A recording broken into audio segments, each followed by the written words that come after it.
So majority pepperoni, right? Okay, I'm gonna get some more balls. We're gonna just keep it going right now. Just set it on the table. Everything is close to 65. Right now, so out of focus. But if there's somebody that walks to the classroom and does anything, try and see if you can figure out how to handle it.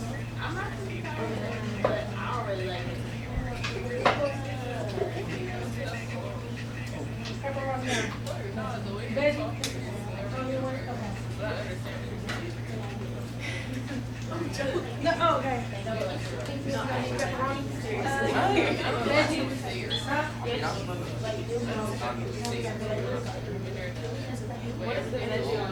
Mushroom. Let me just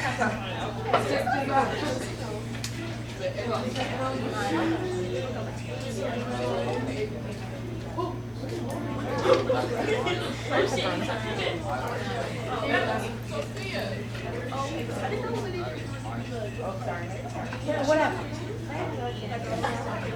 I'm waiting on, hold on, I'm gonna bring it around.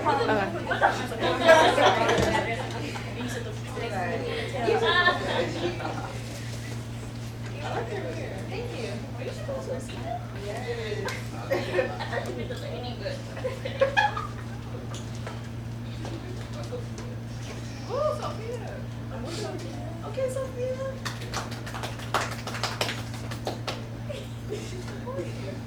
Oh, look at her blushing. Come on, man. That is some teamwork in my friend.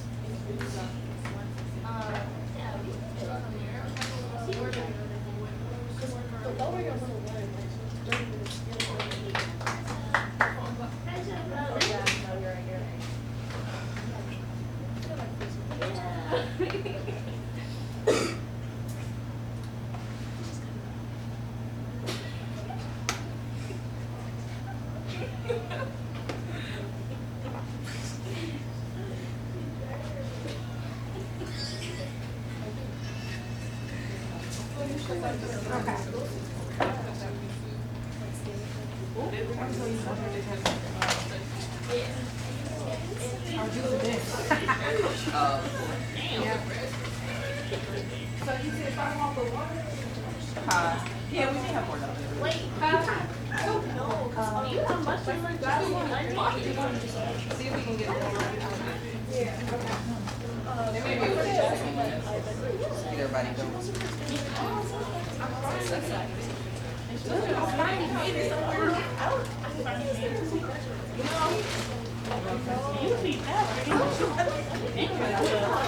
but we're taking them that.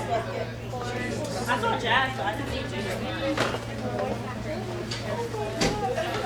Okay, at this point, I know you and your twin, because I can't tell who's who. I like garlic, olive, and It's onions, mushrooms, stuff, go one I thought time. you said no.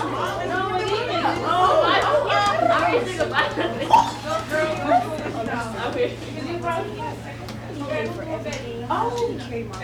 Oh, yeah, I'm trying to fuck about that. He over. Let me see. Let's see.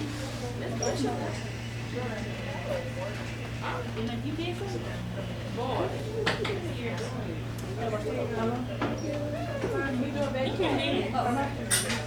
He don't make it yes. But it's okay.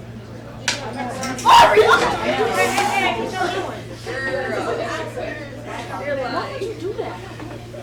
Because you needed a hit.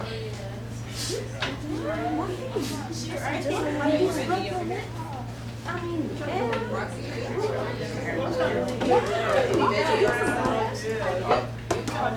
Probably have more for another helping. We'll make sure everybody comes out. Veggie over here. you should have rewarded him with a hug. Girl, you could have my good time. Alright, we should be going. Another hate time's going on. That's jello. They don't have a plate. It's ghetto for y'all. It's ghetto for y'all. Okay, let me go get these girls out the back. His name is. I need some more plates.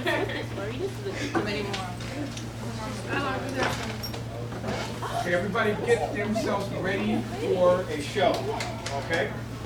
So my name is Mr. Kevin. A lot of you guys have seen me here day one. I've been doing a lot of videotaping here. I'm going to introduce Mariah. She's going to actually introduce our speakers for today. Okay? Does anybody have any questions before we start? Because I want you guys to be active, not just be sitting here eating pizza. Anybody have any questions before we start? What's today's topic? Well, the topic's really going to be speakers who are going to share with you their journeys and why they got in this classroom, because they're literally here invited by me. But the topic is going to be them sharing with you how they got here as individuals. Anybody else have any other questions? Okay, so I'm going to introduce you. The person is going to bring on the show. This young lady here, I'm very proud of her. She just graduated from the University of San Diego Sunday. So give her a round of applause. I'm going to have her introduce herself, but she is my mentee, but she's also my employee through an apprenticeship program. And her journey here has been very, very, very winding road. It's not been a straight road for her to get here. So without further ado, I want to introduce Mariah behind me. Give her a round of applause. Yeah!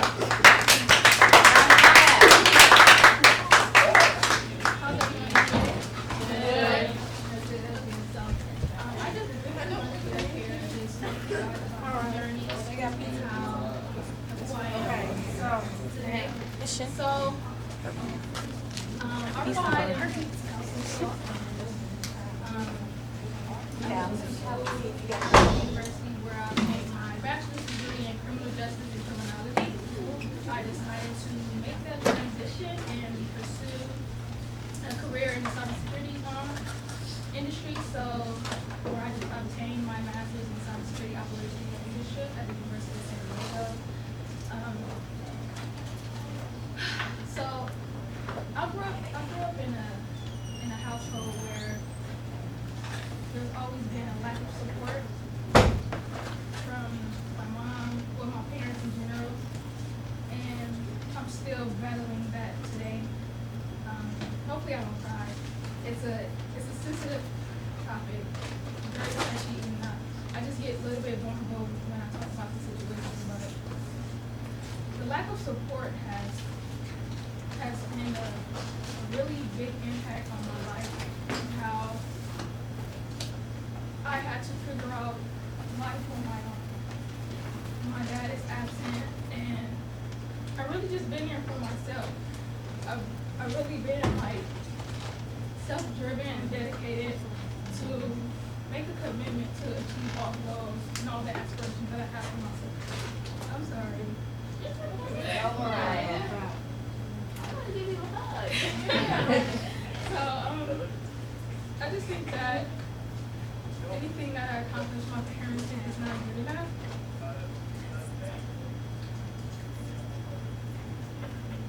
I was even crying this morning, just thinking about everything and how I was able to persevere and just stay dedicated in achieving, this long-term goal and what I really wanted to accomplish. With my master's, it doesn't seem like my mom was, excited or just happy enough for me that I was able to complete this and just embark on this journey of my own called life. It's just not a happy feeling, but I'm proud of myself. I'm proud of you too, though. Thank you.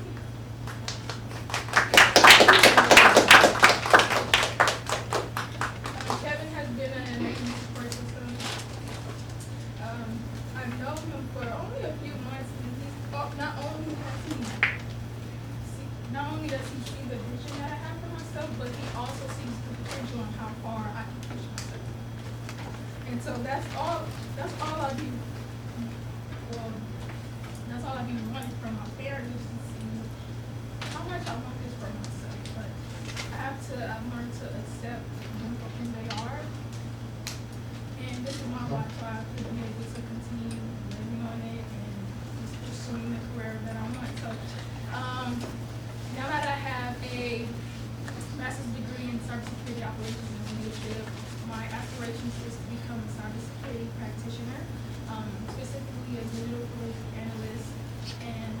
is where a person collects, analyzes any type of digital forensics information, whether that's on an IoT, Internet of Things device,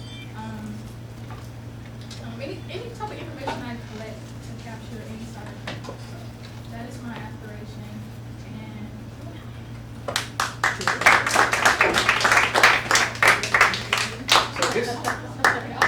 So this is a very special moment for me, and I'm glad that the cameras are rolling because I have 4 other people that work for me that have been part of this journey for the last year.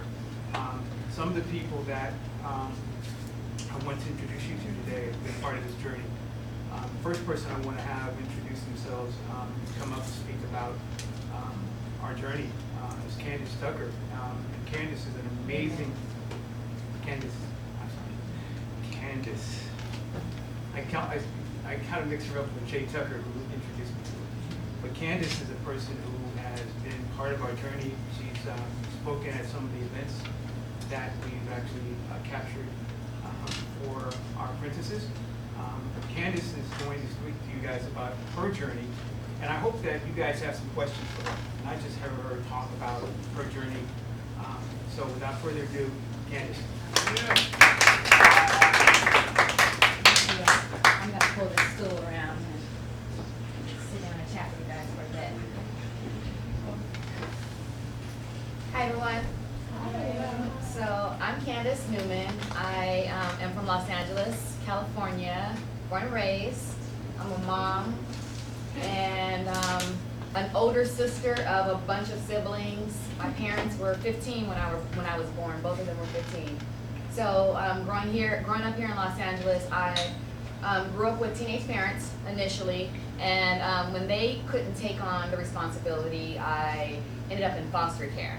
So I navigated living in foster care for a good chunk of my childhood into my formative years, where I was becoming a young adult, young person, kind of similar to the years that you guys are forming into young adults as well, and I had a lot to figure out during that time. So during that time, I was navigating foster care lifestyle and in school and trying to think about what am I going to do with my life and my future. And the one thing that I realized is that no matter what, I wanted to get out of the situation that I was in. So it was most important that I pursued a life that was different than the one that I was living. And I just remember thinking when I was a kid, oh, when I get older, all of these adults are making bad decisions on my behalf. I can't wait to make decisions on my own behalf and for my own life so that my life can be different. And so that's what I committed to myself, and that's what I was determined to do. I didn't want to be a statistic and default back into whatever society said a foster kid or someone who comes from a marginalized or a bad background would become or would turn out to be. So I aspired for more, and what that led me to is my career now in the live concert and touring production industry. Sorry. Are you guys familiar with the touring and concert business? Yeah, have you ever been to a concert? Anybody ever been to a concert? You like going to concerts? Interested in concerts? Yeah, so I work to produce them. So what that means is I help work with artists, agents, managers, talent producers to ideate and come up with what they want their concert or tour vision to look like, and then I come up with a plan for that. I devise the markets and the timeline and help with the marketing and help with the tickets and put the tickets on sale on Ticketmaster, and then help the show go up, right?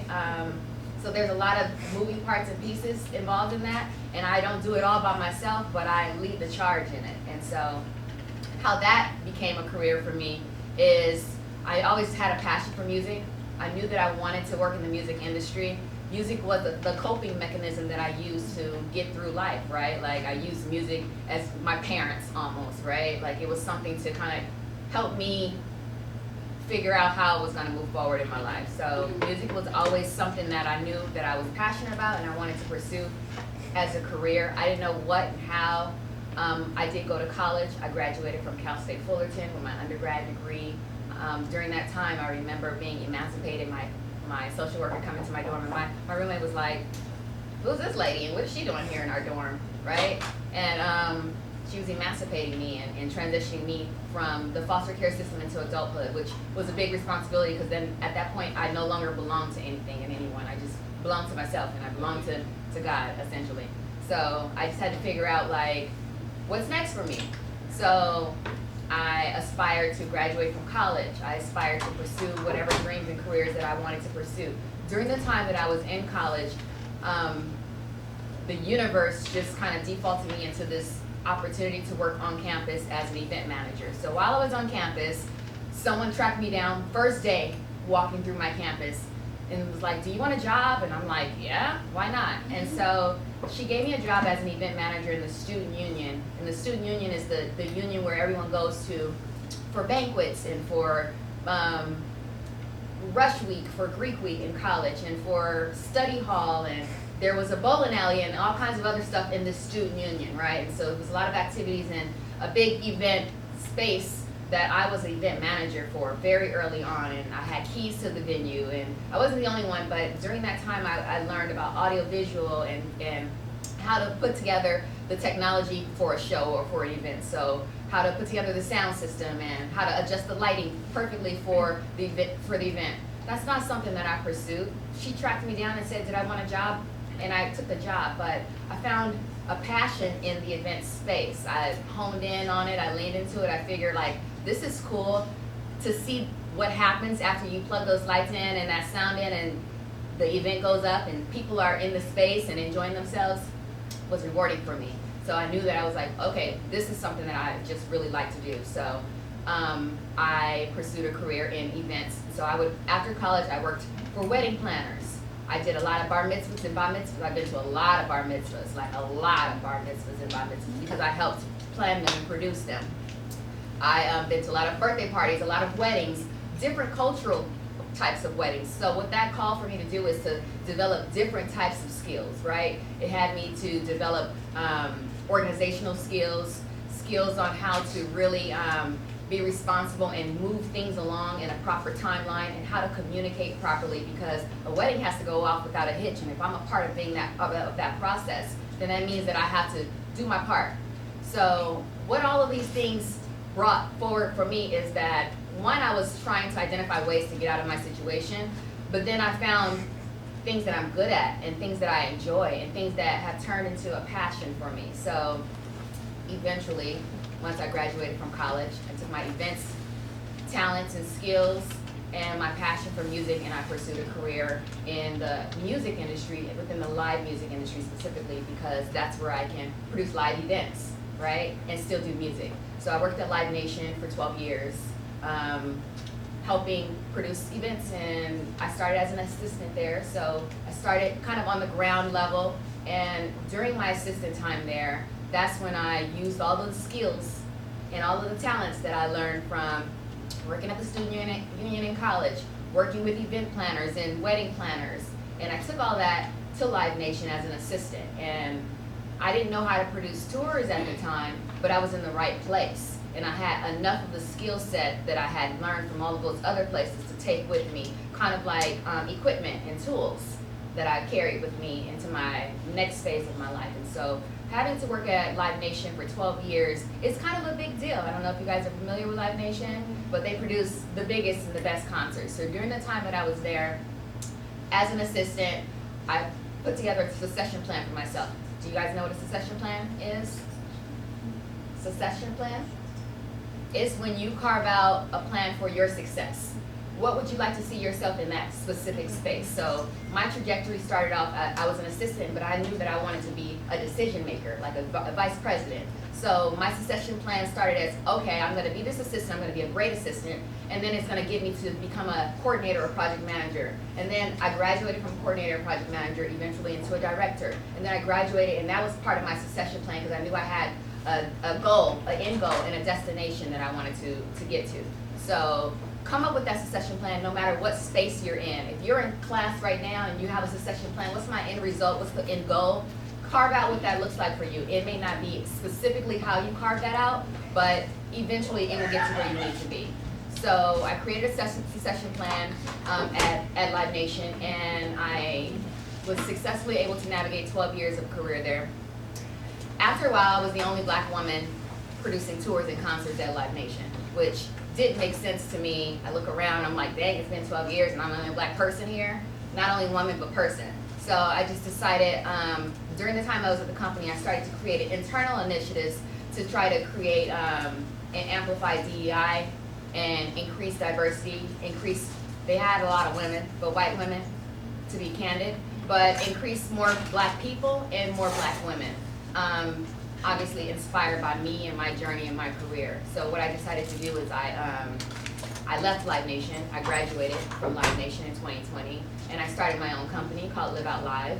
And Live Out Live is basically like inspired by my journey, right? I'm able to live out live in the live music industry beyond the corporate world. I'm able to be an entrepreneur in this space and make decisions on my own and take on relationships and projects that I'm interested in. I was able to book Omarion's HBCU book tour last year. It wasn't a music tour, but he wrote a book, and so I helped him ideate, let's do a HBCU tour. So we went to 20 HBCUs, and he did a sound bath meditation, he gave away books, he did a Q&A. I've done a ton of other independent tours, but while I was at Live Nation, I did big stuff like Rihanna, Drake, Bad Boys Tour, ton of stuff. But independently, I've been able to do a lot of really incredible things too. Right now, I work with the company, and we just did Tink's tour. I'm launching Young Blues tour, so I'm launching Cash Dolls, a bunch of other stuff that I can't really go too far into. But the point is, I'm able to do that as an entrepreneur now on my own terms and in my own time. And it's because of all of the parts of my journey that I took with me to further my career. And so how I see all that is all part of my purpose and in aligning with what I'm supposed to be doing here in this world. And part of that is sharing my journey with you guys. And so that is a part of my purpose. And so what I want to leave with you guys is that you start thinking about, and not figuring it out today, but thinking about what you're passionate about and how does that align with your future purpose. Because I didn't really figure out what my purpose was until I became a young adult, and I have landed into this space, but I know it now and I'm leaning into it. So I want you guys to also be inspired by that. So I'm gonna stop for now. I went on a lot, but. Before we bring on the next person, does anybody have any questions for Candace? One question. Can I get Come on, just one come on. question? One How about you, question? lady? Oh, how was it like to find out who you were when you were a young adult, but not as a younger person? I'm sorry. What was the question? How did you figure out like what you wanted to do? No, how did it feel when you found out what you wanted to do when you were a young adult instead of being a younger person? I'm still figuring that out sometimes, right? Like I told you, now I'm an entrepreneur. I didn't know that I wanted to be an entrepreneur, but I'm loving being an entrepreneur. So it's an ever-evolving process and journey, and that's the beautiful thing about life. Like people change careers and switch this, that, and the other. I wanted to be a social worker because I was like, well, I'm in foster care. I can be a social worker and I can command the situation and make sure that no one experiences but I can't save the world, right? So I'm like, well, what do I love to do? And so that's how I figured it out. I figured, what do I love to do, and how can I carve out a path to get to the things that I love to do? Because if you love to do it, it doesn't become work, right? It becomes just something you wake up to do and you aspire to do every day, and I get paid to do that. So that's the fun thing about it, but I didn't always know. Let's hear from you. Who's your dream person to work for? Oh, that's a good question. I guess I'm just gonna say Beyonce because she's the artist of our current time right now, right? I've worked with a lot of like legendary people, but if I can't say Michael Jackson, I'm gonna just say Beyonce. Hey guys, Let's hear from you. One last one. one last one. How was like kind of the process of like what you're doing with like concerts and stuff, and yeah. So it's a long process, right? But ultimately, it involves just working closely and collaborating with artists and talent and agents and managers and really helping them see their vision. I know all of the logistical stuff that I have to do in this business, and that is, in any business, you learn all of the aspects of it. Like a tour routing, for example. To route a tour, that's the timeline and every single stop that an artist goes on, and that involves understanding geography. Like what market they're gonna go to next, right? They're not gonna go from LA to New York, but they can go from LA to San Diego, to Phoenix, to Texas, and those type of moves make sense. So it's understanding geography and understanding every aspect of the process. But it just takes learning, learning the space and really researching it, because I'm always studying and understanding a little bit more about my industry, because everything is ever changing. So, you're always gonna have to study your craft. Great, thank you guys. And this is a lightning round because we only had a little short amount of time. I'm so sorry. I want to introduce the next person. There is right now a strike that's shutting down Hollywood, but this is the person that we wanted to hear from because she's working in an industry in Hollywood where it's 87% women in this particular guild that she represents. So without further ado, I want to introduce you, Tracy. I'll make it fast. No, it's okay. I'm used to talking fast. Hello, my name is Tracy Gigi Field, and I'm a costume designer, so I dress actors for a living, right? I went to Westchester High, went to Grayson High, right? Yeah, and we all know I'm light, right? So that was not fun. So just growing up in an environment where I didn't really have any role models. I rode the bus to school every day. And one of the things I remember when I rode the bus is like, when I'm, a certain age, I don't want to ride the bus, right? I want to have a car, I want to have my life together, and so I think you find inspiration, like, no matter where you are, right?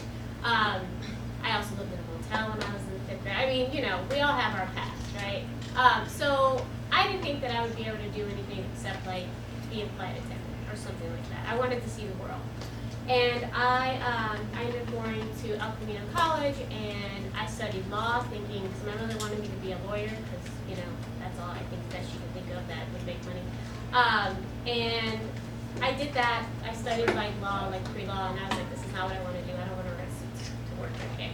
So then I ended up going to fashion school, and was a bit of, and I had to pay for everything myself, just so we're clear. I had a full-time job, a part-time job, and I went to school full-time.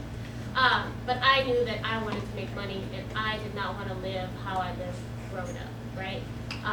My mom dropped me off everywhere. Any relative that would take me, basically. That's where I lived. Anyway, so I was working at the mall, right? And everybody that came in to shop for shows, I would just be like, hey, how'd you get started? How do you do this? And everyone was like, you gotta work for free. Obviously, I couldn't work for free. I had to pay half my mom's rent. I had to pay my own car payment. I take care of my life. So finally, I met this woman, and she was like, well, come interview to be a PA. You make $100 a day. Mind you, this is I'm gonna date myself. This is 1998. So, at that time, that's a lot of money. So, for me. So, I interviewed, I got the job, and basically I worked there, and every time they sent me out on runs, I would just ask other people, how'd you get into, you need to get in the union, right, in order to really be able to work on shows and film to dress actors in the costume department. So finally, I was able to get into a place where I could get my days. And then, I'm trying to fast forward, I get there and I'm literally everybody's white. Everybody's white. And I grew up with my black family, and so for me, I was like, there is nobody like me here. Nobody sounds like me, nobody looks like me. And I was like, okay, I don't know how I'm gonna do this, but I'm gonna do this. And then I ended up working very early on with a job with Michelle Cole. She does Blackish, and she ended up becoming a mentor for me. And I was like, wow, light-skinned black woman who's even back then, she was killing it. And then right after that, I ended up day playing on a show with Ruth Carter. I know we all know who Ruth Carter is, right? Yeah. Does anybody not know who Ruth Carter is? If you don't know who Ruth Carter is, you should look her up. I mean, she did the Wakanda movies. She did She all won the 2 Spike Academy movies. Awards for Black Panther.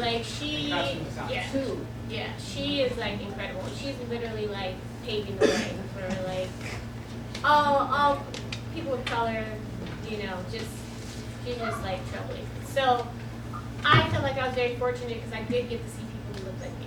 And then I worked on various shows, and I just I did everything. I started as a PA, and I just worked my way up to where I am now. I've done shows like Two Broke Girls, Poker Face, which is out right now, Dead to Me, I don't know, a bunch of other things. And so I just feel like I just went around and told everybody what I wanted to do, right? Anybody who would listen, I would be like, okay, I want to do this, I want to do this. How did you do this? I asked questions because I knew that I wanted to, A, be successful, but more importantly, I wanted to make money. I wanted to like have a career. I wanted to not ride the bus. I mean, that's really what it came down to for me. Like, I always remember that. And the bell's getting ready to go Okay. off, so if you anybody have have any any questions, questions. Tracy, she's available as Yeah. a mentor. Yes.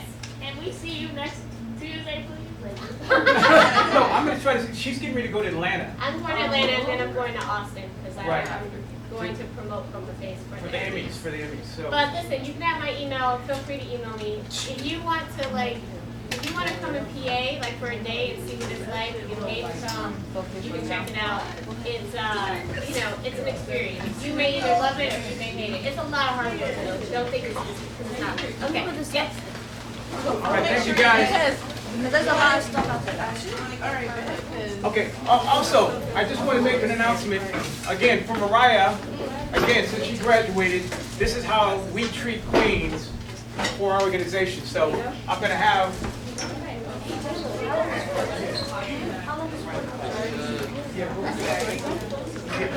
but this is how we treat queens. So for Mariah, from the bottom of our heart, Mariah, thank you again for your hard work and dedication. So again, give Mariah a round of applause. Everybody in there at some point is going to need to get their flowers. Okay?